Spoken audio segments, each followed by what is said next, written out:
What happens when the world expects perfection, but real life refuses to cooperate? Let's begin with a question. Not a political one, not a royal one, a deeply human one. Before we continue, please hit the like button, subscribe to the channel, and turn on the notification bell for updates. What does it feel like to be a parent and realize your child will face challenges that you cannot shield them from? Because behind palace gates, crowns, carriages, titles, ceremonies, and military salutes, there is still something raw, something vulnerable, something achingly familiar to millions of families across the world. A child who needs care, a child who needs protection, a child whose future suddenly becomes uncertain. And in this story, our focus turns to a little girl who has grown up in the public eye without ever asking for the attention. A girl whose smile has charmed the world.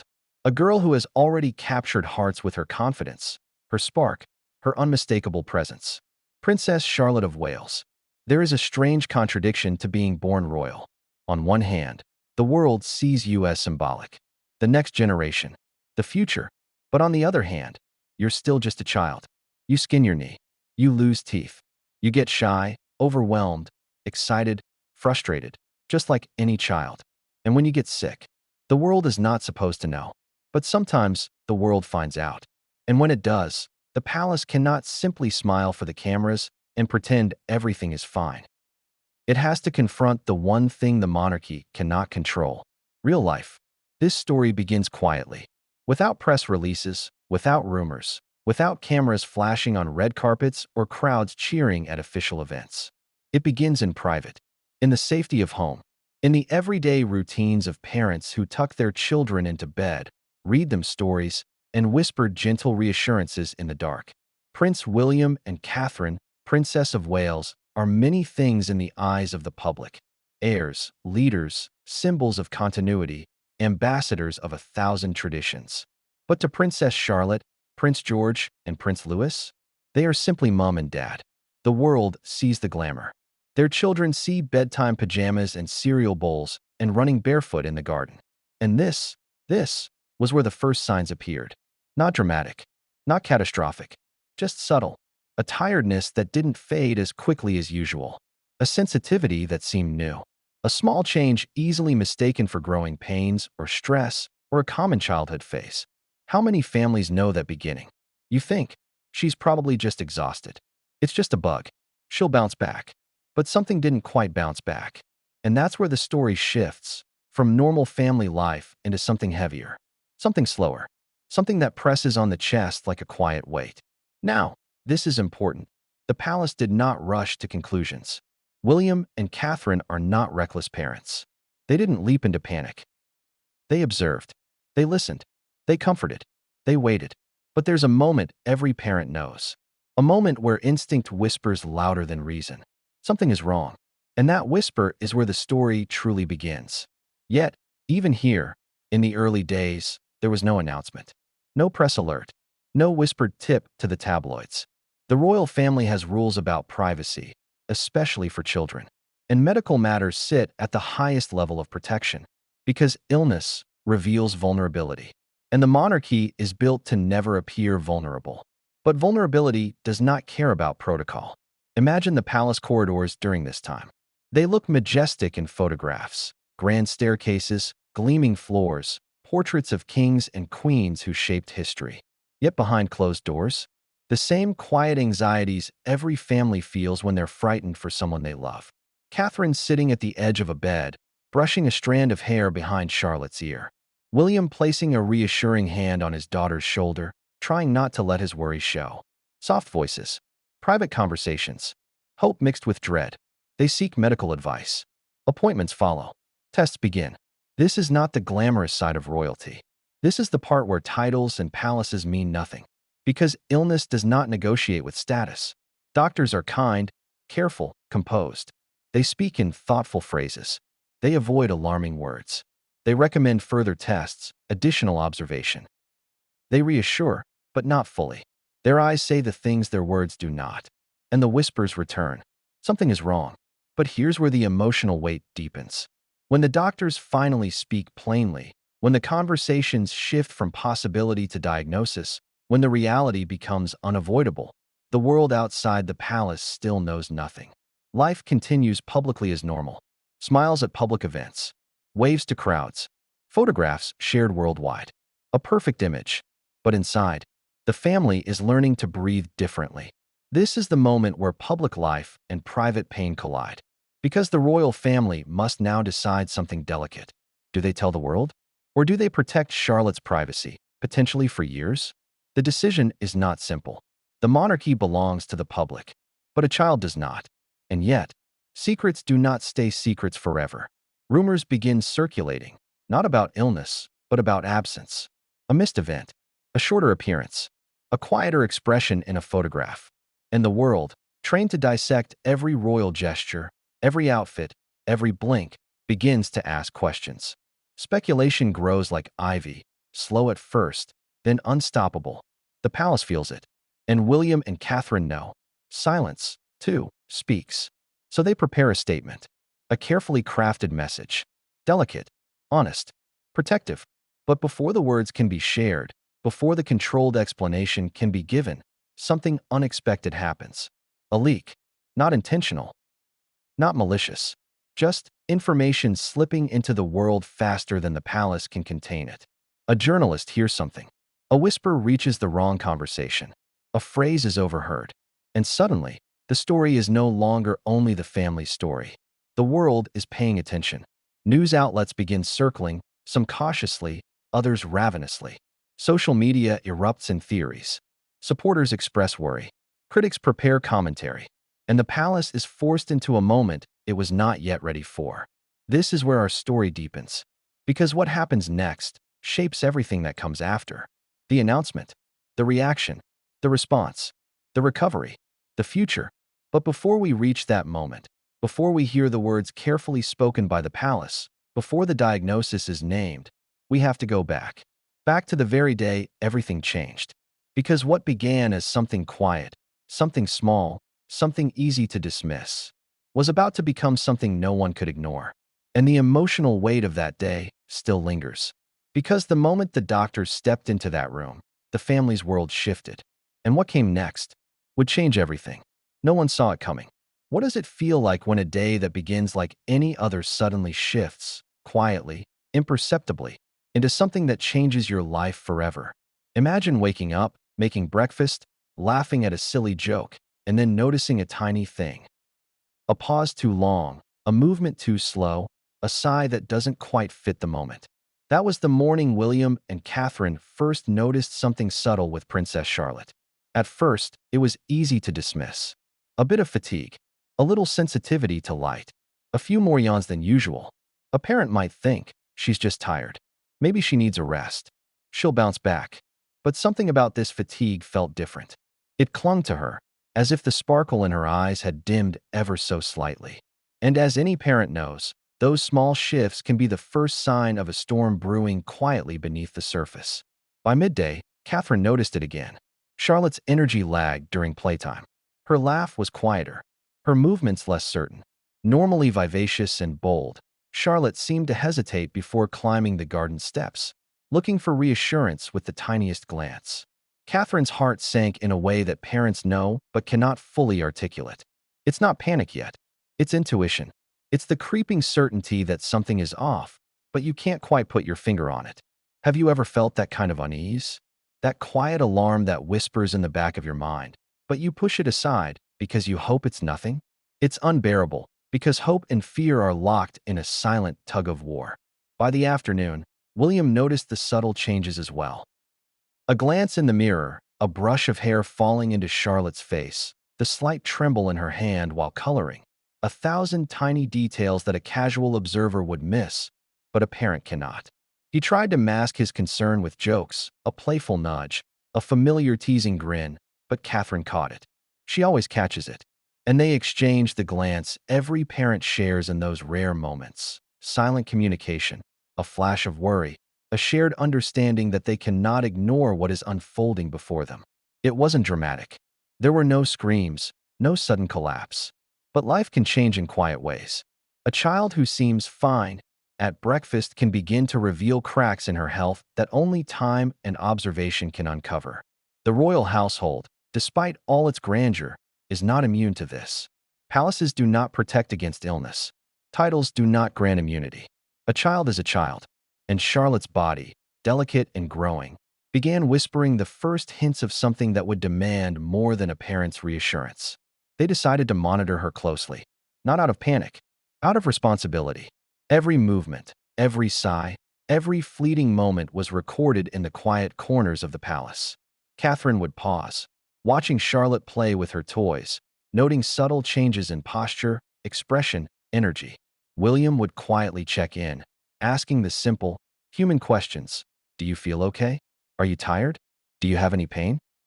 Charlotte, unaware of the tension her parents were feeling, answered with honesty tempered by the innocence only a 6-year-old can muster. I'm fine, she said. But parents know. They always know. And what they saw did not match those words. By evening, the subtle unease had grown heavier. The palace staff, who had noticed nothing unusual all day, were unaware that behind closed doors, the atmosphere had shifted. William and Catherine shared a quiet dinner, their conversation careful, measured, each word weighed before it was spoken. They knew the value of discretion. In the royal household, appearances are everything. The public rarely sees the private, but private life is messy, unpolished, raw. And tonight, raw fear hovered like a shadow over the dining room. The first call to a doctor was made in the late evening. Not an emergency, not a crisis, a precaution, but a call that would start a chain reaction no one could stop. The doctor listened patiently, asked detailed questions, and recommended a full evaluation the following morning. That night, Catherine sat by Charlotte's bedside longer than usual. She read stories softly, watched her daughter's breathing, her small hand curled into hers. William joined after checking on the evening correspondence, standing silently, shoulder to shoulder, both parents caught between hope and dread. What do you do in a moment like that? How do you prepare for something you cannot yet name? How do you comfort a child when the thing you fear the most is unseen and undefined? Sleep came fitfully. Charlotte shifted, murmured in her sleep, and Catherine's eyes never fully closed. William, despite all his composure, found himself replaying the day's details in his mind. Every yawn, every hesitation, every look. Parents, whether royal or not, carry this weight in the small hours, when the world sleeps and the mind races. Every small sign magnifies. Every imagined scenario plays like a movie. The palace is quiet, majestic, timeless. But tonight it felt like a fragile vessel, holding inside it all the hopes and fears of a family unsure what tomorrow would bring. The next morning brought the first medical appointment. Charlotte, still unaware of the anxiety her parents carried, approached the day with her usual curiosity and energy, but just slightly muted. Doctors greeted the family with professional warmth, asking gentle questions, performing routine checks, and making notes. Blood tests were scheduled. Imaging scans were recommended. Every step was routine in medical terms. But to William and Catherine, every test carried monumental weight. Every needle, every monitor, every small test was a reminder that life as they knew it could change at any moment. During those tests, emotions ran beneath the surface. Catherine held Charlotte's hand, whispering encouragements. William cracked a light joke to ease tension, but both parents were acutely aware of the gravity. The palace hierarchy, the media expectations, the world's gaze, they all faded into background noise. In that sterile hospital room, the only reality was the tiny figure sitting before them, trusting them entirely, oblivious to the storm beginning to form around her. And then came the conversation with the doctor. Calm, careful, deliberate. The kind of words that are meant to be measured, but which carry consequences that cannot be measured.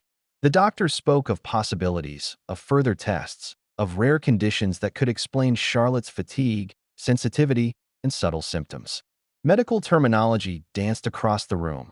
Autoimmune, inflammatory response, long-term management. Catherine's grip on Charlotte's hand tightened, though Charlotte remained blissfully unaware. William's jaw set. The words were clinical, yet their meaning was deeply personal, profoundly human. At that moment, a question that had been whispering in the back of their minds all day rose to the forefront. How much can a child endure before it reshapes their entire life? How much will we, as parents, be able to protect? And how do you face a diagnosis that will inevitably touch every aspect of a young life? School, play, friendships, public appearances, even childhood itself. The answers were unknown. The path forward was uncharted. And the reality settled like a stone in their hearts. Nothing would ever be the same again. But what came next would change everything, and no one saw it coming. Have you ever wondered what it's like to carry a secret that feels too heavy for words? A secret that lives inside you, pulsing with anxiety, yet must remain invisible to the world? That was the reality for William and Catherine in the days following Charlotte's first medical evaluation. Outside, life continued in its usual rhythm: official engagements, formal events, and public appearances. Cameras clicked. Headlines wrote themselves. But behind closed doors, the couple was living in a bubble of quiet tension, navigating the impossible intersection of parental fear and public expectation. The palace, with all its grandeur and centuries of tradition, is not designed for private crises. Every hallway, every staircase, every portrait is a reminder of the gaze of history and the weight of scrutiny. Yet, for William and Catherine, these same halls became a sanctuary.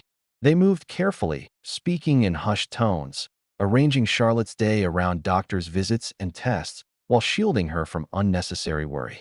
They became masters of compartmentalization, the public-facing royal, the private parent, and the silent observer of their daughter's struggle. Appointments became a routine, but nothing about them felt routine. Each visit brought its own combination of hope and fear. Charlotte, with her innate curiosity and resilience, approached each appointment with wonder rather than apprehension. She asked questions that made the nurses smile. Why does this tube beep? Can I wear my pink shoes today? Her innocence was both a blessing and a heartbreak. Every laugh, every question, reminded William and Catherine of what they were fighting to preserve: her childhood. The medical staff, compassionate yet meticulous, worked to explain complex procedures in terms the child could understand. Blood tests were framed as tiny superheroes looking at your body, and Charlotte listened intently, nodding with wide eyes. But once the medical staff left the room, the laughter and smiles faded. Catherine and William exchanged the silent, loaded glances of parents who knew that beneath these small acts of courage lay an uncertain future. It's the kind of knowledge that can make a room feel both claustrophobic and vast at the same time. The walls of the palace cannot contain anxiety, and neither can the mind of a parent. During these early days, every symptom was scrutinized. A yawn became a red flag. A hesitation in movement sparked careful notes. Catherine spent hours observing Charlotte as she played with her toys, noting the subtle fatigue that might otherwise be dismissed. William, ever analytical, reviewed test results, read medical literature, and asked probing questions to specialists, trying to understand an illness that was largely invisible and largely unpredictable. Together, they formed a delicate team, balancing each other's strengths and fears. Sleep was another battlefield. The nights were long and restless. William often found himself pacing quietly, replaying conversations in his mind, considering every possible scenario, every contingency. Catherine would sit by Charlotte's bedside, brushing her hair back, whispering soft reassurances while simultaneously wrestling with the fear she could not voice. The palace, which had once been a place of routine comfort, now felt like a stage where the smallest mistake, the tiniest lapse, could have monumental consequences. They had to remain composed, not for the world, but for Charlotte. She needed calm. She needed normalcy. But how do you create calm when your own heart is pounding with fear? Questions dominated every quiet moment. Are we doing enough? Are we protecting her adequately? Are we preparing her for the reality of life with this condition without overwhelming her? How do you explain long-term care to a child who barely understands the concept of illness? The couple faced decisions that no parent should have to make under public scrutiny. Every option was fraught with emotional and practical consequences. Every choice carried the potential to impact not just Charlotte's physical health, but her mental and emotional well-being as well. The private nature of these appointments added another layer of stress. The royal family is accustomed to public attention, but this kind of visibility is different. A child's medical information is intensely personal, and the stakes of exposure are immeasurable. Each visit was carefully coordinated to ensure privacy, with staff trained to anticipate the unexpected. But despite precautions, the threat of leaks was always present. Every whispered conversation, every rushed elevator ride, every unguarded hallway moment held the potential to bring this intensely private journey into the public eye. Even within the walls of the palace, there were logistical challenges. Medical equipment had to be coordinated with household staff, schedules had to be adjusted around Charlotte's school and playtime, and care routines had to be integrated seamlessly with royal obligations. Each adjustment was a small victory, a way to reclaim a sense of control in a situation that constantly reminded them of how little control they really had. Yet, with every successful adaptation, there was the gnawing awareness that the next day could bring a setback, a new symptom, or another unanswered question. Through it all, William and Catherine maintained a delicate balance, shielding Charlotte from unnecessary worry while preparing themselves for the eventual realities they might face. They celebrated small victories, a successful test, a good day at school, a laugh shared in the garden, while internally cataloging every challenge and setback. The emotional duality of hope and fear became a constant companion, shaping their daily existence in ways that were invisible to anyone outside their household. And then came the day when the whispers of concern could no longer remain whispers. A specialist requested a more comprehensive evaluation, suggesting that Charlotte's symptoms might indicate a rare autoimmune condition, something that would require ongoing treatment and long-term care. The words were measured, cautious, clinical. But for William and Catherine, the meaning was immediate, personal, and overwhelming. The reality they had been bracing for had arrived, quietly, in the form of professional observation and careful recommendation.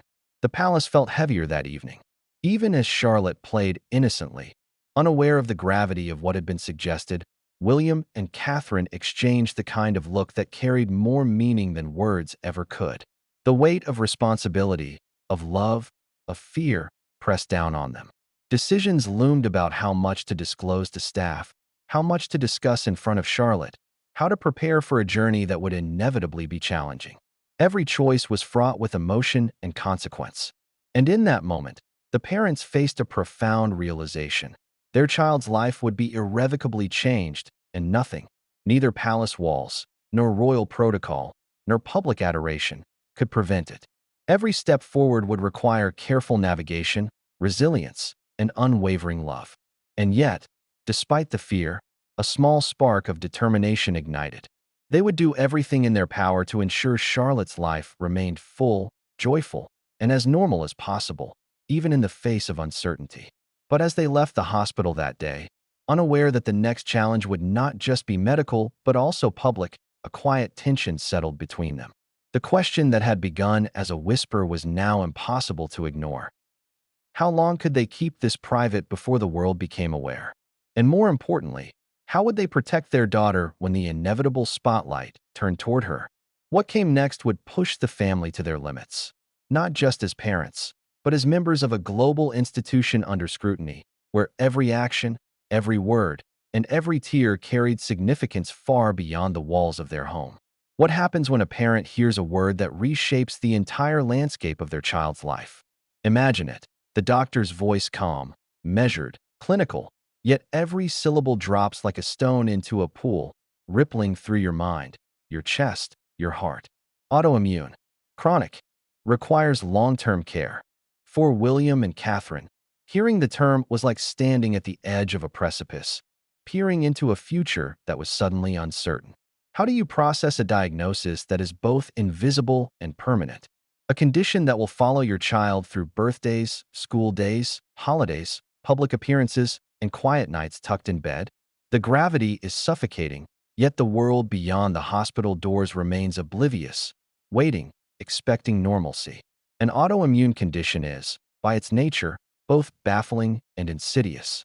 The body, meant to protect itself, turns on itself instead. Cells meant to fight off disease attack healthy tissue. It's a betrayal from within.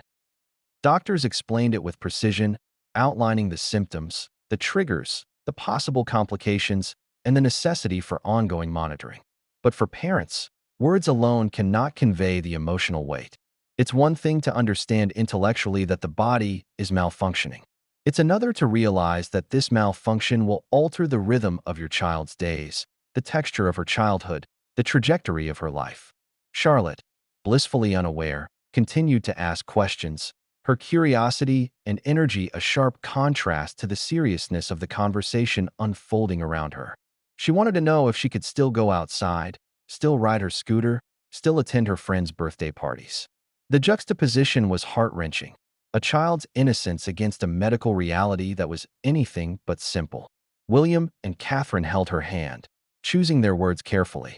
They offered reassurance without false promises, comfort without creating fear, love without allowing despair to take root.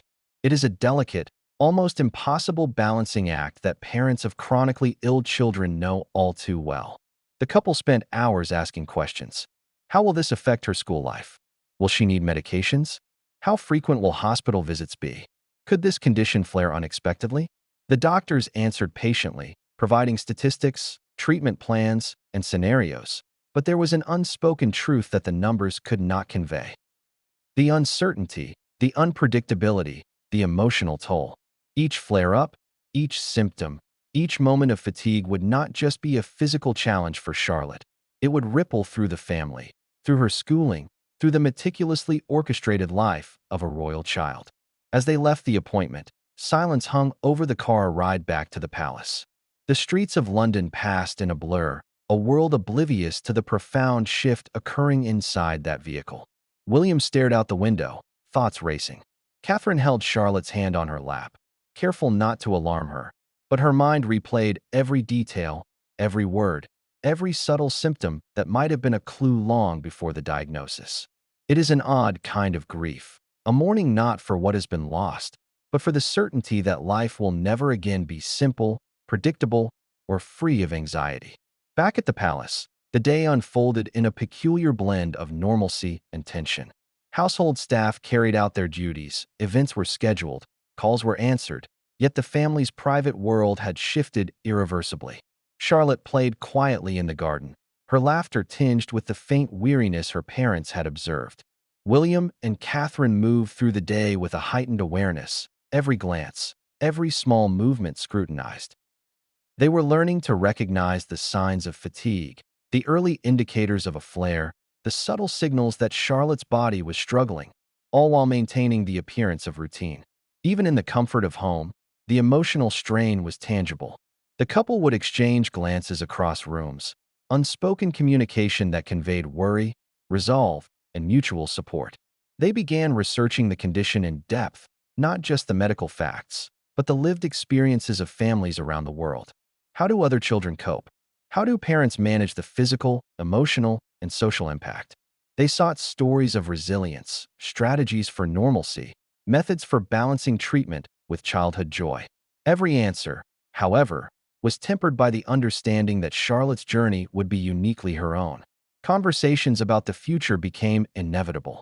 What adjustments would be necessary for school? How would treatments integrate into daily life? How would friends, teachers, and peers respond?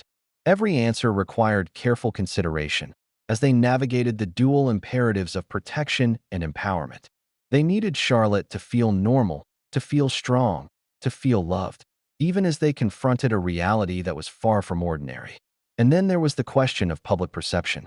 The royal family, while accustomed to scrutiny, had never faced this kind of deeply personal exposure in such a delicate context. The couple debated how much to reveal, when to reveal it, and how to frame it if disclosure became necessary. Protecting Charlotte's privacy was paramount, yet the potential for inevitable media attention loomed. They had to prepare, not only for the management of the illness itself, but for the possibility that the world would soon know, in vivid detail, about their daughter's health. In the evenings, the palace became a place of quiet reflection. William would often pace, reading notes from the day, planning for contingencies, strategizing with medical professionals. Catherine would sit with Charlotte, reading bedtime stories, her voice soft, her eyes vigilant. Each page turned, each whispered goodnight, was a small attempt to preserve normalcy amidst the growing storm. They clung to the routines that made life feel stable. Bath time, bedtime rituals, evening chats about the day. These rituals were not just comfort for Charlotte. They were lifelines for her parents, reminders that amid the uncertainty, some things could still be controlled. Yet, beneath the surface, fear simmered. The knowledge that Charlotte's condition would be lifelong, that it might flare unexpectedly, that it could impact every aspect of her future, was a constant shadow. They had to reconcile their roles as parents, protectors, guides, sources of comfort, with the harsh reality that some challenges were unavoidable. Every smile, every laugh, every innocent question from Charlotte was a reminder of what was at stake and of the profound responsibility they carried. And in the midst of this, a quiet determination took root. They would not allow the diagnosis to define Charlotte. They would equip her with knowledge appropriate for her age, strength rooted in love, and the resilience to face each day on her terms. They would fight for her normalcy, her joy, and her sense of self, even as the world watched, even as the palace adapted to a new reality, even as uncertainty stretched ahead like an uncharted landscape. But even as they prepared for this journey, another realization settled heavily on their shoulders. Life as a royal family meant they could never fully control the narrative. The world would eventually notice. Rumors, speculation, and curiosity would press against the walls of privacy. And when that day arrived, William and Catherine would have to confront a reality even more challenging than any medical report: managing public perception while safeguarding their daughter's childhood. What came next would test not just their resolve as parents, but their ability to navigate a world that watches every move, every expression, every decision. A world that expects grace under pressure, poise under scrutiny, and composure under circumstances that no human could fully anticipate. And the moment that pressure began to mount would mark the next turning point in a story that had only just begun.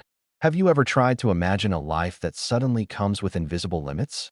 A life where every choice, every action, every joyful moment must be weighed against an unseen risk. That is the reality William and Catherine began to confront as they understood the full implications of Princess Charlotte's diagnosis. It was one thing to hear a medical term in a quiet consultation room. It was another to internalize what it meant for every facet of her life.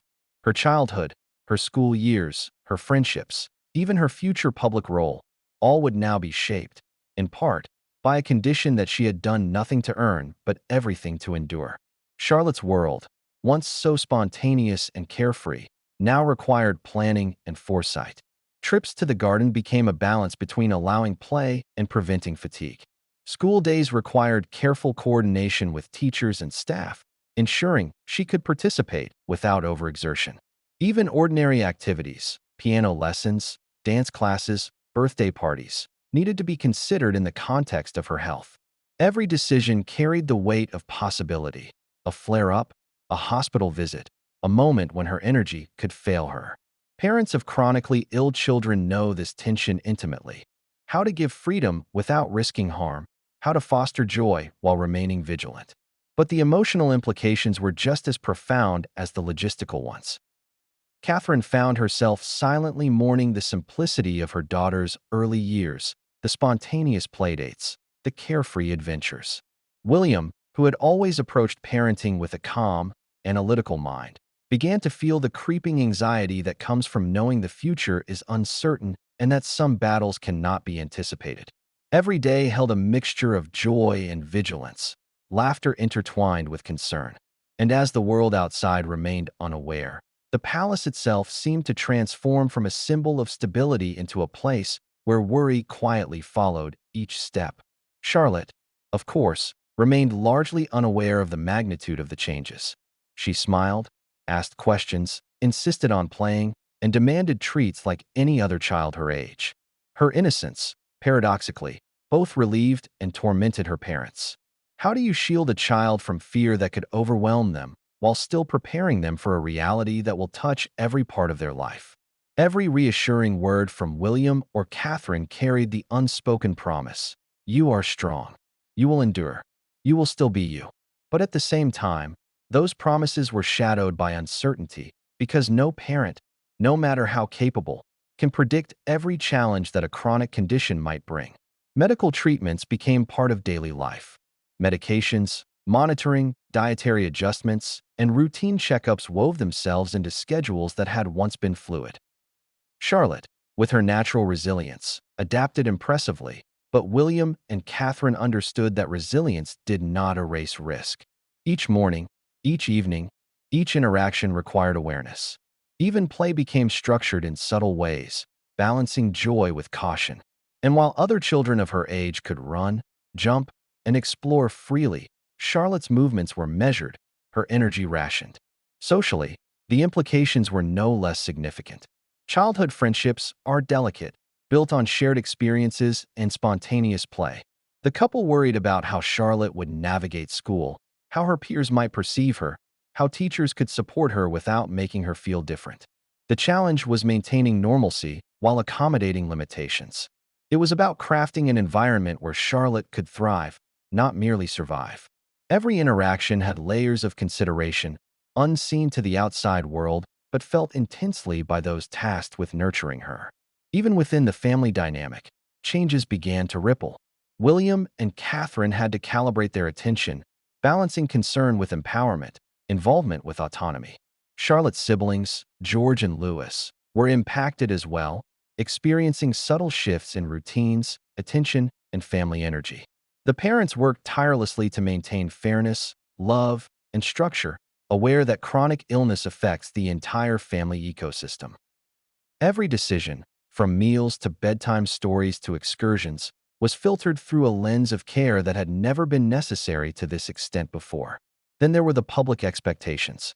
As members of the royal family, Charlotte's life is inevitably intertwined with tradition, ceremony, and public scrutiny. The couple faced the challenge of preparing for a future where appearances mattered, where events were scheduled, and where every gesture could be analyzed. Her health condition now intersected with her potential public duties, creating a delicate calculus: when to protect, when to disclose, when to allow participation, and when to step back. The stakes were higher than for most families, because their choices would be visible, interpreted, and sometimes judged by millions. Emotionally, the couple experienced contradictions daily. Pride in Charlotte's resilience mixed with sorrow for her limitations. Gratitude for her laughter and curiosity coexisted with the gnawing fear of flare-ups or setbacks. Love was constant, but anxiety became a quiet companion, present in every decision. And through it all, they learned an unexpected lesson. Parenting a child with a chronic condition requires patience beyond the ordinary, vigilance beyond necessity, and courage beyond expectation. It is an endurance test not of physical strength, but of emotional fortitude, empathy, and unwavering commitment. As days passed, the reality crystallized further. Charlotte's condition would not fade. It would not be cured overnight. There would be good days and bad days, manageable moments, and unexpected crises. Every birthday, every school event, every public appearance would carry new considerations. And yet, amidst this landscape of uncertainty, the couple remained resolute. They would ensure Charlotte's life was not defined by illness, but enriched by love, opportunity, and support. They would fight for her normalcy, her joy, and her ability to experience childhood on her own terms. But the most profound realization of all came when they confronted the question no parent ever wants to ask. How do you prepare a child for a lifetime of challenges while ensuring she still feels empowered, happy, and free? How do you balance honesty with protection, reality with hope, and vigilance with trust? There are no easy answers. There are only decisions made one day at a time, informed by love, guided by intuition, and tempered by the relentless awareness that life will never again be ordinary. And then, just as they began to adjust to this new rhythm, another complication emerged, not medical, not yet, but public. A subtle observation, a missed engagement, a fleeting moment captured by cameras, small things that seemed inconsequential to the family, but which the public and media might interpret differently. The world, ever watchful, would soon begin asking questions. And the parents faced a new kind of challenge. Not only protecting their daughter's health, but protecting her story from a gaze that could be unrelenting, invasive, and sometimes cruel. What came next would force William and Catherine to confront not only the realities of chronic illness, but also the weight of public expectation. It would test their ability to navigate secrecy, exposure, and perception. And it would mark the beginning of a journey where love and courage would be measured against scrutiny and speculation. an intersection no parent is ever truly prepared for. What do you do when the very foundation of your private world is suddenly confronted by a reality you cannot control? That was the challenge facing William and Catherine as they stepped into a new, unprecedented chapter in their family life. The diagnosis, though quietly received and meticulously documented, was no longer simply a personal matter. It began to ripple outward, affecting decisions, schedules, and the intricate machinery of palace life. The royal family, accustomed to public attention yet rarely faced with intensely private crises, now had to mobilize, strategize, and protect a child whose vulnerability was both invisible and absolute. The first step was coordination. Advisors, private secretaries, medical consultants, and household staff were all called into discreet meetings. The couple needed to understand every angle: medical recommendations, daily logistics, school accommodations, possible flare-ups, and the long-term implications of a chronic autoimmune condition. Every decision required layers of consideration. What might seem routine, a garden outing, a school visit, a play date, now had to be analyzed for risk and impact. And while these logistical concerns were vital, they paled in comparison to the emotional reality: how to shield Charlotte from fear while simultaneously preparing for the unpredictability ahead. The discussions were delicate, sometimes tense. Within the palace walls, decorum and protocol usually governed behavior. But here, emotion and urgency took precedence. William and Catherine had to assert parental authority while respecting advice from seasoned advisors, some of whom had never encountered a situation of such personal gravity. Opinions varied. Some urged caution, others emphasized transparency, and a few expressed concern about the ripple effects on public perception. Every suggestion carried consequences, not just for Charlotte, but for the family, the institution, and the public trust. Yet even in the midst of crisis management, moments of tenderness emerged. William, often stoic and composed in public, showed glimpses of raw emotion in private. Catherine, balancing her role as mother with her duties as Princess of Wales, became a quiet pillar of strength, absorbing tension while radiating calm for Charlotte. Together, they formed a united front, relying on their instincts, their shared love for their daughter, and their unwavering commitment to her well-being. It was a partnership forged not only by affection but by necessity, a synchronization of heart and mind that allowed them to navigate a landscape that was unfamiliar and frightening. The family also began to implement subtle routines designed to maintain a sense of normalcy. Medical treatments were scheduled around playtime and schooling. Outings were planned with flexibility to accommodate energy levels.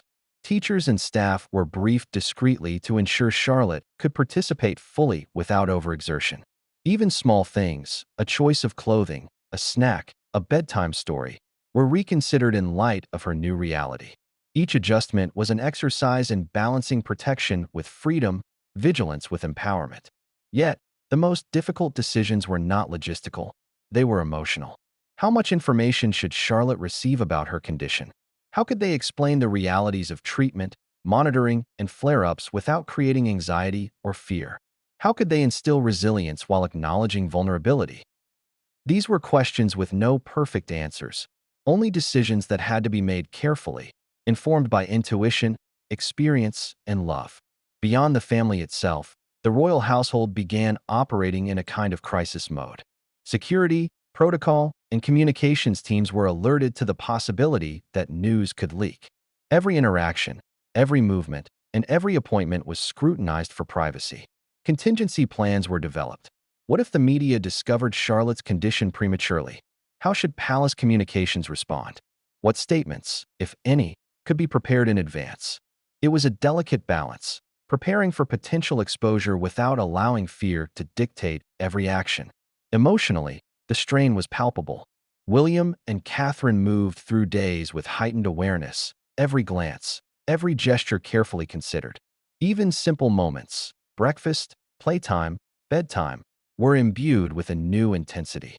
Their eyes constantly scanned for signs of fatigue, discomfort, or distress. Every laugh, every question, every word from Charlotte carried layers of meaning beyond her age, beyond her comprehension. And through it all, the parents had to maintain composure, not just for Charlotte, but for each other, for the household staff, and eventually, for the public. While the family worked to stabilize private life, the undercurrents of public expectation began to loom. Even without official disclosure, people noticed patterns. Missed engagements, shorter appearances, subtle changes in Charlotte's demeanor. Speculation began to build. The press, trained to analyze every detail of royal life, began to notice anomalies. And while no formal statement had been made, the palace was acutely aware that silence could only protect so long. Amid these challenges, moments of human connection shone through. Catherine would sit with Charlotte in the evenings, reading stories and sharing quiet laughter, creating a sanctuary from both illness and the weight of public scrutiny. William would engage in gentle play, offering encouragement and humor, while also observing for early signs of fatigue. These small acts of intimacy were critical, not just for Charlotte's well-being, but for the parents' emotional resilience. In a world where much is controlled, polished, and observed, these private moments were a rare space of authenticity, a reminder that beneath titles and protocol, they were a family first. Yet, despite careful planning, the family understood that the next phase would inevitably be public. Word travels quickly, especially in the age of social media. Rumors, speculation, and curiosity were almost inevitable. Even the smallest discrepancy, an absence at a school visit, a photograph capturing a fleeting expression, could trigger questions. The palace needed to prepare for the possibility that Charlotte's health would become a matter of public discourse, a scenario that introduced a new layer of anxiety for William and Catherine. The realization brought with it a profound emotional burden. They had to protect Charlotte from both the physical effects of her condition and the weight of global attention. They were tasked with shielding her innocence, managing her exposure, and controlling a narrative that, by its very nature, was difficult to control.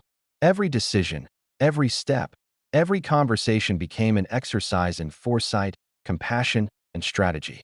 And just when they thought the immediate crisis was contained within the palace walls, a small slip occurred. A seemingly trivial detail, a quiet observation by someone outside the inner circle that hinted at the possibility of public discovery. It was subtle, almost invisible, but enough to awaken a new layer of tension. The couple realized that the next challenge would not just test their parenting, their resilience, or their organization. It would challenge their ability to navigate a world that watches, judges, and speculates with relentless intensity. What came next would thrust the family into the spotlight in ways they had meticulously tried to avoid. The line between private struggle and public narrative was about to blur. And the moment the palace had feared but hoped to postpone had quietly arrived, signaling a shift from private concern to global attention, one that no amount of planning could fully control. Have you ever felt the weight of whispers before the truth is even spoken? That's the precarious place William and Catherine found themselves in the days following the diagnosis. Within the palace, every precaution had been taken: private appointments, discreet staff coordination, meticulously timed outings. Yet, in a world where curiosity is relentless and observation is second nature, rumors have a way of seeping through, even when no one intends them to. And when the world watches as closely as it does royalty, even the smallest anomaly can ignite speculation. It began subtly: a missed engagement, a brief absence from a public school visit, a fleeting glance in a photograph that seemed quieter than usual. Nothing concrete, nothing verifiable, but enough to spark curiosity.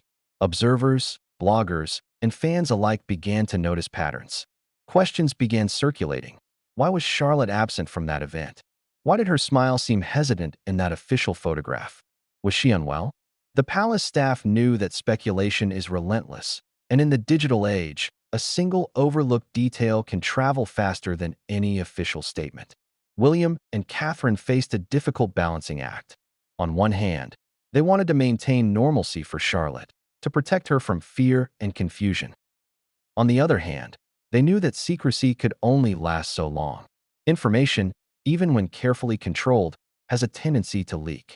Every visitor, every staff member, every official engagement introduced the possibility that the private crisis could become public. The parents understood that they could prepare as best as possible, but could never guarantee absolute privacy. Emotionally, the emergence of rumors added a new layer of pressure.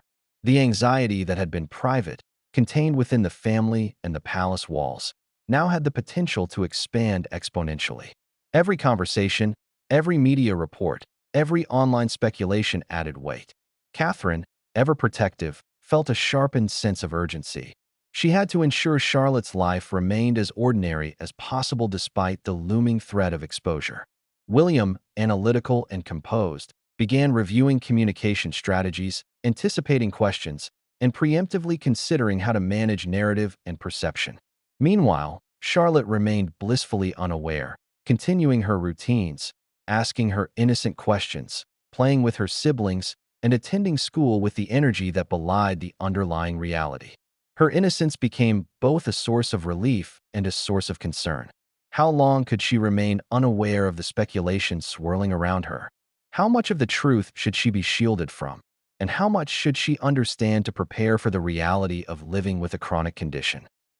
These questions weighed heavily on her parents, complicating every decision they made. The palace's communication team, while experienced in managing public relations for official matters, now faced an unprecedented challenge: the health of a child, private, sensitive, and deeply personal. Every draft statement, every press briefing, every carefully chosen word had to be measured for impact. Transparency was necessary, but so was protection. Missteps could not only compromise Charlotte's privacy, but also intensify public speculation, media frenzy, and potential intrusion. The stakes were enormous, and the pressure was unrelenting. Even within the family, emotional tension was rising. William and Catherine found themselves navigating a tightrope of composure. Their interactions with Charlotte had to remain calm, loving, and reassuring, masking the storm of uncertainty and concern that swirled beneath the surface. Every smile they offered her, every gentle correction, every encouragement had to be genuine yet controlled, an exercise in emotional management that few could fully comprehend. As rumors began to circulate more widely, staff were instructed on discretion. Appointments were made more secure. Security protocols were heightened. The palace became a hive of controlled activity, all aimed at preserving the balance between necessary attention and protective secrecy. And yet, even with these measures, there was the gnawing awareness that the world was watching, that curiosity would not be satisfied forever, and that the family's private life could soon become a public story. The emergence of speculation also tested relationships with friends and close associates. Those who were unaware of Charlotte's condition had to be gently guided, conversations carefully phrased to avoid accidental disclosure. Trust became a rare and precious commodity. William and Catherine found themselves navigating not only medical and logistical challenges, but also the human tendency for curiosity and gossip, even among those closest to them. Amidst the pressure, small moments of reprieve offered temporary relief. Playtime in the garden, bedtime stories, quiet family dinners. These became sanctuaries, spaces where Charlotte could remain carefree and her parents could reconnect with the ordinary joys of family life. Each moment was precious, a brief counterbalance to the looming anxiety of public scrutiny and medical uncertainty. But the realization was unavoidable. Whispers could become headlines. Rumors could become narratives. And in a world where perception often eclipses reality, the family had to prepare for the moment when the private crisis would be thrust into public awareness. That moment was coming, slowly, inexorably, and with consequences no one could fully predict. What came next would shatter the fragile boundary between private worry and global attention. The family would be forced to confront not just the medical realities of Charlotte's condition, but the complexities of public exposure, media speculation, and the scrutiny that accompanies life as a royal. And when the spotlight finally found Charlotte's health, the narrative could no longer be contained. Imagine living a secret so delicate that a single misstep could send ripples across the world. That was the challenge facing William and Catherine as they realized the rumors about Charlotte's health could no longer be contained. The palace, with centuries of protocol and experience in managing public narratives, now had to navigate an entirely new scenario: the private medical struggles of a young royal child. A story that was deeply personal, yet poised to attract global attention. The stakes were enormous, and the parents understood that how they handled the disclosure would shape not just Charlotte's life, but the public perception of the family for years to come. Inside Buckingham Palace, a quiet but urgent flurry of preparation began. Advisors, communications officers, legal counsel, and senior staff were brought together for strategy sessions. The goal was clear: protect Charlotte's privacy, control the narrative, and ensure that when disclosure became unavoidable, it would be framed with compassion, accuracy, and authority.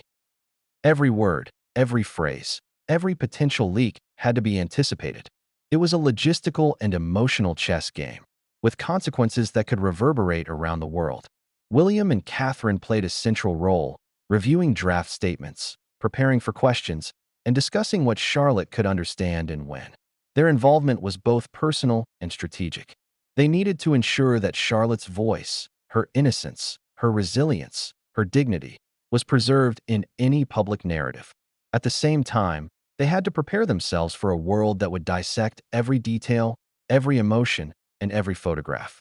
The weight of responsibility was suffocating, yet they faced it with remarkable composure, drawing strength from each other and their shared love for their daughter.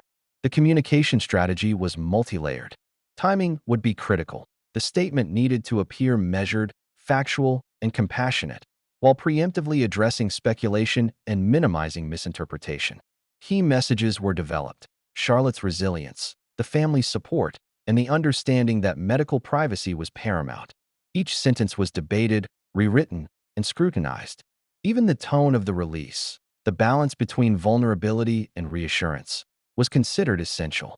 A misstep could spark global misunderstanding or unwanted media intrusion. At the same time, the palace had to prepare internally. Staff were briefed on confidentiality protocols. Sensitive appointments were rescheduled to minimize exposure. Security teams were heightened, not just for physical protection, but to manage any unanticipated media attention. The household became a carefully orchestrated ecosystem, where every movement was calculated to prevent leaks while maintaining as much normalcy for Charlotte as possible. William and Catherine also faced the emotional challenge of preparing Charlotte herself. How much should she understand? How could they explain her condition in a way that empowered rather than frightened her? They had to strike a delicate balance: honesty without anxiety, awareness without alarm.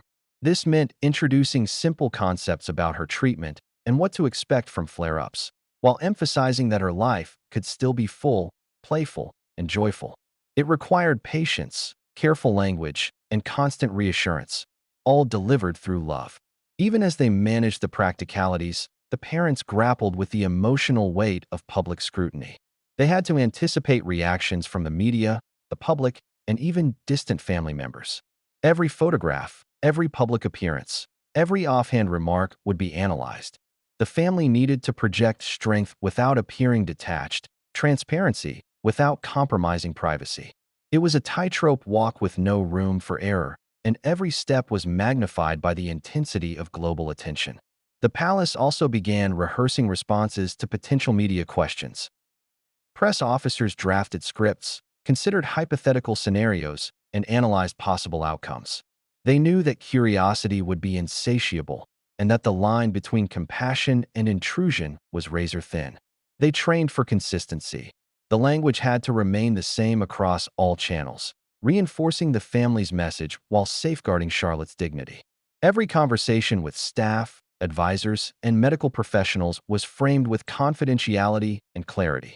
Amid this logistical and emotional complexity, the couple continued to focus on Charlotte. Their evenings were spent quietly with her, reading stories, playing games, and maintaining routines that would remind her that life at home remained warm, safe, and normal. Every hug, every whispered reassurance, every smile was a small act of defiance against the anxiety that threatened to encroach. They were building a fortress of love around her, knowing that the world outside was about to become far more intrusive and unpredictable. Yet, even with meticulous preparation, William and Catherine knew the inevitable truth: disclosure was unavoidable. Rumors had already begun to spread beyond their control. Social media speculation, online discussions, and the sharp eyes of observers had created a perfect storm that would demand acknowledgement. The family's private challenge was about to intersect with the global stage, and the moment of exposure would test their resilience, their strategy, and their ability to protect Charlotte in ways they had never imagined. And just as they finalized plans, a small but significant event occurred. A slip in routine, a photograph captured unexpectedly, a whisper among palace staff that hinted the story might reach the public sooner than anticipated. It was a reminder that no strategy, no matter how thorough, could fully contain the forces of curiosity, attention, and speculation that surrounded them. What came next would force William and Catherine to confront the moment they had been preparing for, the moment when the private realities of their family life would collide with the unrelenting gaze of the public, and when they would have to decide exactly how to reveal Princess Charlotte's condition to the world. It was a moment that would change everything, not just for their daughter, but for the family, the palace, and the world watching.